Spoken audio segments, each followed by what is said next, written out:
Это было очень-очень давно.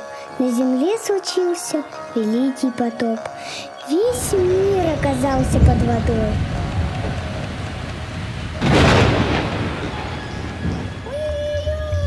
И тогда кумандинцы на плотах поплыли искать новые земли.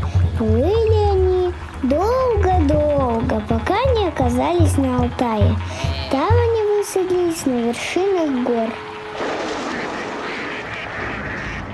Когда вода сошла, люди расселились вдоль реки и стали заниматься разными делами. Например, скотоводством и земледелием. Затем, чтобы хлеб рос хорошо, следил хозяин горы. И у тайги были свои духи-хозяева. От них зависело, будет ли охота удачной.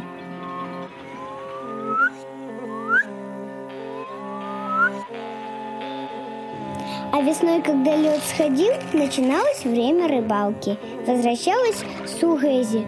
Она всем рыбам царица была.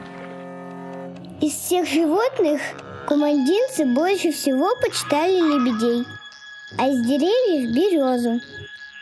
Кумандинцы верили, что береза соединяет 3 мира.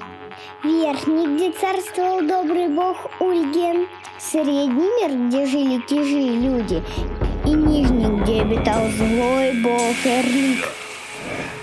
Спасти от него мог только сильный шаман. Шамана приглашали на все праздники. Только шаман мог доставить священного белого коня покровителю рода Пайне, чтобы Пайне мог быстрее ездить и людям помогать. На какой прекрасной земле я живу! А приезжайте в гости, сами все увидите.